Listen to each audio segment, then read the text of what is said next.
Hi friends, welcome to Priya Vicky Creators. இன்னைக்கு நம்ம பார்க்க போகிறது நம்ம ஒரு ஆரி ஒர்க் பண்ணுறதுக்கு முன்னாடி நம்ம என்னென்ன ஸ்டெப்லாம் பண்ணணும் அப்படின்றத பார்க்கலாம். ஸ்டாண்டில் எப்படி ஃப்ரேமை ஃபிக்ஸ் பண்ணுறது, ஃப்ரேமில் எப்படி கிளாத்தை ஃபிக்ஸ் பண்ணுறது, அதுக்கப்புறம் நம்ம செயின் ஸ்டிச் எப்படி போடுறது அப்படின்றத டீட்டெயிலாக நம்ம பார்க்கலாம். கண்டிப்பாக இந்த வீடியோ உங்களுக்கு யூஸ்ஃபுல்லாக இருக்கும் நம்புகிறேன்.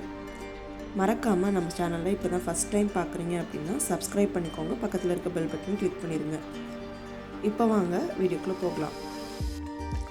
நம்மளோட ஸ்டாண்டு பார்த்திங்கன்னா இதுதான் ஆரி ஸ்டாண்டு. இந்த இடத்துல ஸ்க்ரூ கொடுத்துருப்பாங்க. நம்ம ஃப்ரேம் வச்சுட்டு அட்ஜஸ்ட் பண்ணுறதுக்கு அந்த ஸ்க்ரூ நம்ம யூஸ் பண்ணிக்கலாம். அடுத்தது இதுதான் பார்த்திங்கன்னா நம்மளோட ஃப்ரேமு. இதில் தான் நம்ம துணியை நம்ம அட்டாச் பண்ணணும். 2 பீஸ் இதில் இருக்குது பாருங்கள். உள்ளுக்கு இருக்க பீஸில் நம்ம கிளாத்து, ஒரு குட்டி கிளாத் எடுத்துக்கணும். நம்ம ஒரு 2 இன்ச்சுக்கு நீளமாக கட் பண்ணி க்ளூ நம்ம அப்ளை பண்ணி, ஒரு எல்லா சைடும் பார்த்திங்கன்னா க்ளூ அப்ளை பண்ணி அதை நல்லா ஸ்மூத்தாக தடவிட்டு, அதுக்கப்புறம் அதில் நம்ம கிளாத்தை அப்படியே அட்ஜஸ்ட் பண்ணி ஃபுல்லாக நம்ம சுற்றிடணும். இப்போ பார்த்திங்கன்னா 2 ஃப்ரேம்லேயுமே நம்ம இந்த கிளாத்தை ஒட்டலாம். ஆனால் என்ன ஒன்று ப்ராப்ளம்னா, நம்ம மொத்தமாக சுற்றிட்டோம் அப்படின்னா அந்த ஸ்க்ரூ கொடுத்துருக்காங்கல்ல அது நமக்கு டைட் ஆகிட்டு ப்ளவுஸ் பீஸ் அட்டாச் பண்ணும்போது நமக்கு டிஃபிகல்ட்டாக இருக்கும். நெக்ஸ்ட்டு இதில் 2 டைப் இருக்குது நமக்கு நீடிலில். இது நம்ம டூலிப் பிராண்டுன்னு சொல்லுவோம். இது 14 சைஸ். பேசிக்காக இந்த 14 வச்சு நம்ம த்ரெட் ஒர்க்கு, ஜரி, பீடு எல்லாத்துக்குமே இந்த 14 யூஸ் ஆகும். பட் இந்த 14ஓட 23 பீட்ஸு, ஜதோசிக்கு இன்னுமே மெலிசாக இருக்கும். இது பார்த்திங்கன்னா ஹூக் மாதிரி இருக்கும் அந்த எண்டில். இந்த 14 சைஸ் பார்த்திங்கன்னா நம்ம மெயினாக இந்த 14 அதிகமாக யூஸ் பண்ணுவோம். இது ஃபுல்லாக பீடு, இரும்பு ஊசி சொல்லுவோம். இதுலேயுமே நம்ம ஜரி த்ரெட் போடுறதுக்கு தனியாக ஒரு நீடில் இருக்குது. அடுத்தது சில்க் த்ரெட். மெயினாக சில்க் த்ரெட்டில் நம்ம கற்றுக்கிட்டோம் அப்படின்னா நம்மளோட ஒர்க்கு ஃபினிஷிங் நீட்டாக கிடைக்கும். அதனால் த்ரெட் ஒர்க்கை நல்லா நம்ம ப்ராக்டிஸ் பண்ணிக்கணும். இதில் 2 த்ரெட் இருக்குது. இந்த 2 த்ரெட்லேயும் எது பெஸ்ட்டு அப்படின்னு பார்த்தீங்கன்னா, மேக்ஸிமம் டபுள் பெல் தான் பிகினர்ஸ்க்கு ஈஸியாக இருக்கும். மற்றதெல்லாம் நம்ம நல்லா ப்ராக்டிஸ் ஆகிடுச்சுன்னா எந்த நூலாக இருந்தாலும் அது நமக்கு யூஸ் பண்ண ஈஸியாக இருக்கும். அடுத்தது டயால்ஜி பிராண்ட் ஜரி யூஸ் பண்ணுறோம். இதுதான் நம்ம அவுட்லைன், எந்த ஒரு ஒர்க் பண்ணாலும் அதுக்கு அவுட்லைன் கொடுக்கறது, பார்டர் கொடுக்கறது எல்லாமே. இப்போது நம்ம கிளாத்தை எப்படி இந்த ஃப்ரேமில் ஃபிக்ஸ் பண்ணலாம் அப்படின்றத பார்க்கலாம். இப்போது ஜஸ்ட்டு நான் ஒரு லைனிங் கிளாத்தை தான் நான் ஜாயின் பண்ணி காட்டுறேன். இப்போ பார்த்தீங்கன்னா இந்த மாதிரி ப்ராக்டிஸ் பண்ணுறப்போ ஒரு லைனிங் கிளாத்தோ இல்லை சில்க் காட்டன்லேயே நீங்கள் ப்ராக்டிஸ் பண்ணி பாருங்கள். இந்த ஃப்ரேமில் ஃபிக்ஸ் பண்ணுறப்போ கரெக்டாக 2 ஃப்ரேமையும் நம்ம உள்ளுக்கு அமுக்கி விடுவோம்.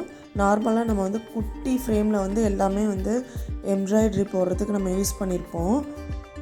இது பார்த்திங்கன்னா அடியில் நம்ம கட்டை விரலை வச்சுக்கணும் அடி ஃப்ரேமில்.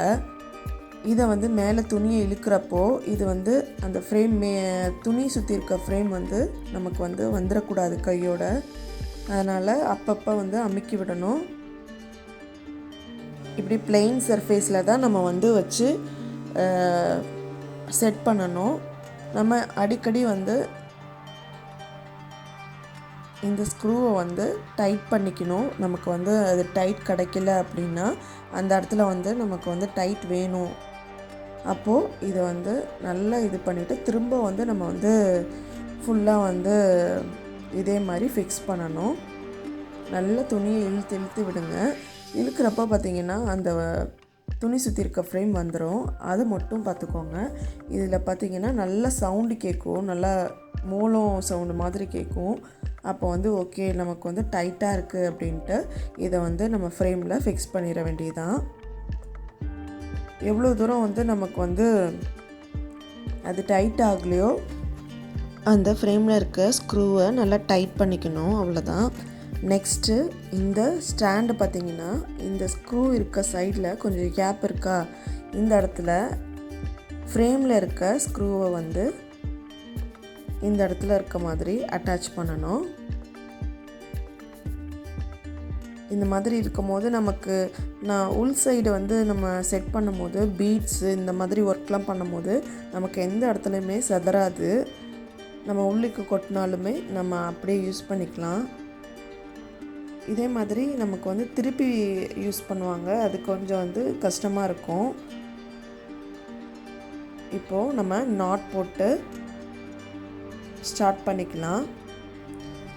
நல்லா வந்து நிறைய முடிச்சு நம்ம போட்டுக்கணும். ஏன்னா நம்ம கீழே இருந்து நம்ம வந்து இந்த ஜரியை மேலே எடுக்கும் போது அந்த ஃபஸ்ட்டு ஸ்டிச்சு நம்ம போடுறப்போ நமக்கு வந்து மேலே வராமல் இருக்கும் அந்த ஜரி.